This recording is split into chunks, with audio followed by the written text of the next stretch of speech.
He's retiring, so to celebrate, I'm taking our parents to France starting today. I'm borrowing your platinum card for the trip. We're going to enjoy ourselves using your credit card. What a trip. What are you talking about? Exactly what I said. No, I don't understand what you mean by exactly what I said. Please explain. We need to hurry. I understand. We'll leave soon. Sorry, I have to go now. I'll hear the details when I get back. Just one thing though, the credit card won't work. Huh? My jobless husband Parker took my credit card to take our parents on a trip. I've put up with a lot from Parker, but this seems like the perfect chance. I'm going to make sure Parker learns a lesson, and when he returns from the trip, he'll have some big regrets. I'm Lee, a 32-year-old employee at a major company. After graduating from a top university, I landed a great job and have been doing well. Even though I'm only 32, I make enough money to support Parker, who doesn't work, and a child, if we had one. But that's just a possibility. We've been married for 2 years and don't have kids yet, though we're thinking about it. Despite having a good job and income, I'm not happy with my newly life. The part about having a child is just an idea, but Parker not working is real. I'm not hungry for dinner because I had snacks. That's fine, but what about your job search? I didn't go for an interview today.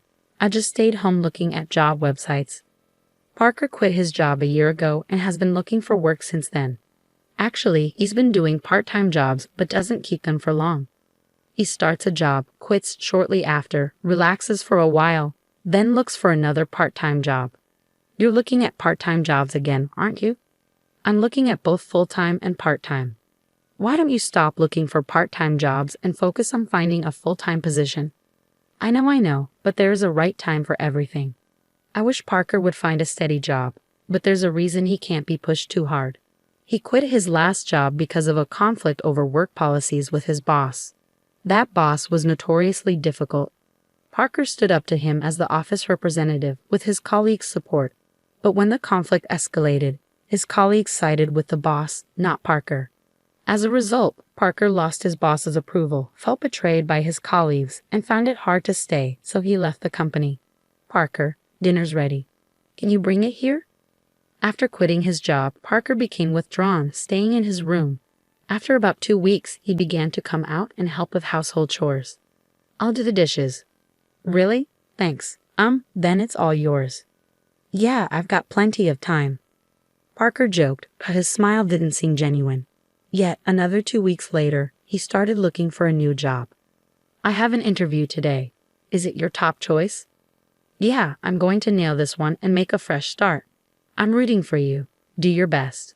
A month after quitting his job, Parker started looking for work more seriously. But even after another month, he couldn't find a job. Why do they keep rejecting me? It's all because of my last company. Don't lose heart.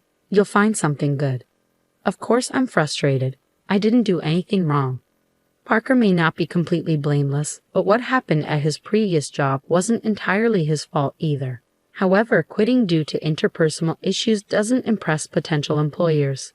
It feels like nothing I do is right anymore. That's not true. You have an interview tomorrow. Let's update your resume. It's pointless. I'm not going to that interview. Repeated rejections took a toll on Parker, and eventually he became defiant. One day, I returned home to find torn-up resumes scattered on the living room floor, knowing his interview hadn't gone well. Carefully choosing my words, I said, "Can you throw that trash in the bin? I'm done." Done with what? Job hunting. We can manage on Layla's income, right? I don't need to work. It was true, we could get by on my salary alone. Some people choose not to work and excel as full-time homemakers. But that wasn't Parker's situation. He seemed to be avoiding reality. Understanding his reluctance after his rough experience at his last job and the fruitless job search, I decided to be patient with him for a while. Parker, you still haven't found a job. What's your plan? I've worked hard in the past. This is just a long break. I'm not just sitting around, I'm preparing for the future. That's good to hear. Living near my in-laws, Parker's mom, Layla, and dad, Nicholas, started visiting us more after he quit his job. They were probably worried about him. When they heard Parker was preparing for his next job, they seemed relieved, but that was far from the truth. The beer's running out today. Can you grab some on your way home? It's running out again? You drink too much? Try to cut back a bit. Fine, I won't ask again. I'll get it myself. Parker wasn't studying or job hunting. He spent his days watching TV and drinking beer. He probably didn't want others to know he was unemployed. I decided not to tell my in-laws the truth to spare Parker's feelings, even though he hadn't looked for a job in over 3 months. Finally, I decided to bring it up. Parker, maybe it's time to start job hunting again. You seem more settled now. What? It's only been 6 months since my last job. You want me to work again after what happened? I just think the break has been quite long. Stop nagging. You can't understand my feelings when your job is going well. I have my own struggles, you know.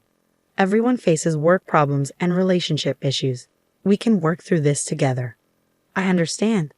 I'll start looking for a job, okay? Parker walked out during our conversation. My words seemed to have hurt him, but his agreement to job hunt felt like progress. I planned to apologize when he felt better. I got a job because you pushed me. That's great. Where? At a nearby supermarket. So you'll need to learn and work hard, right? It's just part-time. No need to work too hard. Part-time or not, any job is important. Do you have a problem with that? I wanted to say more to Parker, but I decided to see how even a small step like this could help him recover. I chose to wait and observe. I'm home. Parker, you're back. How's the job at the pub? I quit the supermarket part-time. Why? It hasn't been that long. A college student there was being bossy, always telling me to put the vegetable boxes at the bottom in storage. It felt like harassment. That student was probably just showing Parker how to do the job. In any workplace, even a college student might be more experienced. Parker kept finding and quitting jobs, unable to stick with any. So Parker hasn't been able to keep a job for long, and it's already been a year. Parker, what job are you doing now? I'm working part-time at a pub. I've never worked in food and beverage before, but it's interesting, and I think I finally found my calling. Really? That's great, but isn't the income from a part-time job in a restaurant kind of low? That's fine. I'm currently apprenticing, aiming to go independent. So, you plan to own your own place someday? Exactly. The income's small now, but I'm working hard towards my goal. Then take this. Treat yourself to something nice for once. Parker still puts on a good show in front of his parents, but as always, it's all lies. He quit the pub job 3 days after this conversation, deceiving everyone and even taking allowance from his parents. This time, I couldn't help but feel disappointed in my husband, so I decided to be firmer than before. Hey, Parker. Later, please. I'm at a good part in the movie. You can pause it. I grabbed the remote control from the table, paused the movie, and started a conversation.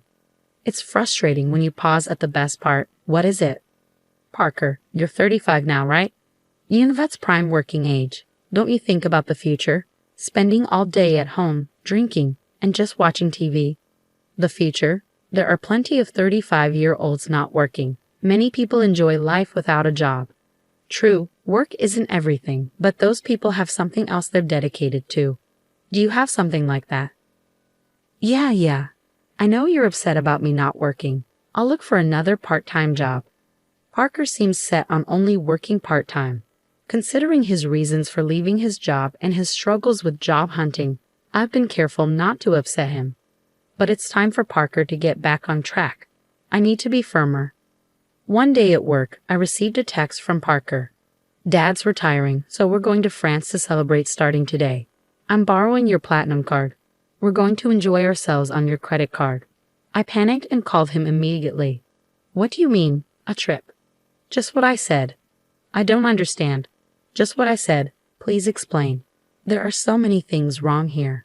It's okay to celebrate Nicholas's retirement, but Parker should have talked to me before using my money and borrowing my credit card. More like taking without asking. And why am I paying for a trip to France that I'm not even going on? Parker probably told his parents he paid for it from his savings, my credit card. Just thinking about it makes me so angry, but one thing Parker said stands out. You mentioned borrowing a credit card. Do you mean the one from our house? Yeah, why? I do have a platinum card. Some people think you need a high income for it, but that's not true. Credit history, stable income, and other factors matter, and you can get one in your 30s. It has a high annual fee. but I use it for the benefits and points. However, that credit card is in my wallet. So you took the credit card from home? Yeah, so I'm counting on you for the payment. Parker, excited about his trip to France, spoke to me in a challenging tone. I've been patient with Parker for a long time, but now it seems like the right moment to take action. Parker thinks he's smart for taking my credit card and acting cheerful about it, but he's about to realize otherwise. What are you waiting for? We need to leave. Got it. Sorry, I have to go now. I'll hear the details when I get back. Just one more thing. That credit card you took won't work. What? That can't be right. It's under Lila's name, and it expires this month. It's close, but it shouldn't be an issue. You're lying, right, Lila? You're lying to stop me from using the card, aren't you? That's such an obvious lie. Yes, it does expire this month. That's why I've already received a new credit card. What does that mean? So I have 2 credit cards to use now.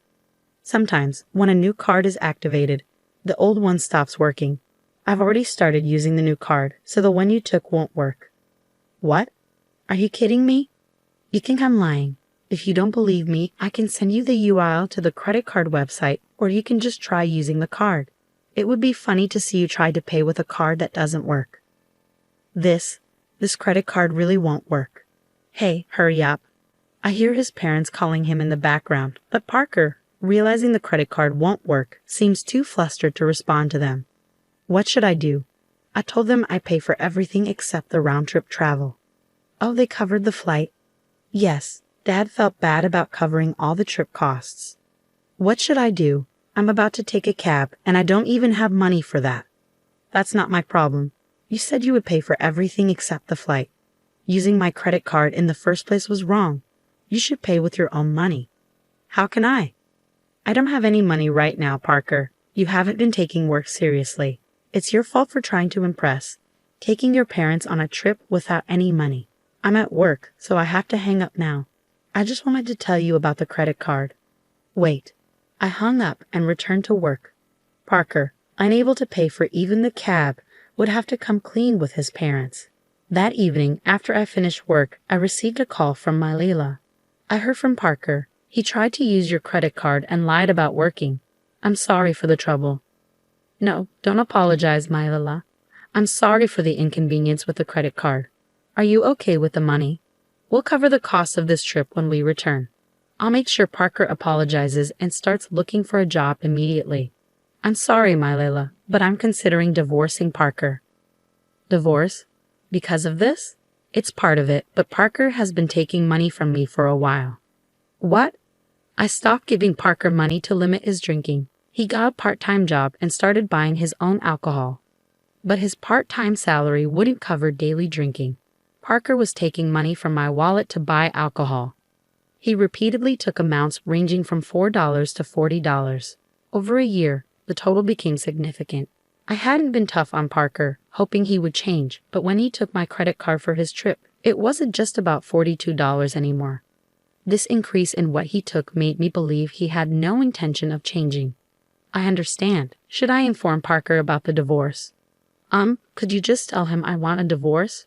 We'll discuss the rest when he gets home. About an hour later, the next morning after my conversation with my Leila, Parker called. He must have learned about the divorce from my Leila, though I had asked her to wait until he returned to discuss it. Feeling drained, I chose not to answer his call. When I returned home from work that evening, I found Parker already there. He had cut his trip short. I'll start working seriously now. Please don't leave me, he pleaded as soon as I entered the living room. Seeing Parker, he'd immediately apologized. His remorse seemed genuine, but it came too late. He had a whole year to change, yet he was asking for another chance now. Despite my repeated warnings, he had wasted every opportunity. I'm not going to give Parker another chance because he gave up on me. My decision is final. Can you leave? Please don't say that. If you won't leave, should I move out? Only if you can afford the rent here. Parker fell silent. He didn't even have the money for next month's rent, let alone any income. My words and the reality of the impending divorce seemed to sink in for him. With nothing to take, Parker appeared to leave the house, likely heading to his parents' place. I briefly considered asking if he had money for transportation, but Parker isn't a child. He should handle his own affairs. Sadly, I watched him go. After leaving our house, Parker went to his parents' home. Later, I received a call from my Layla. They allowed Parker to stay for one night but asked him to leave the next day.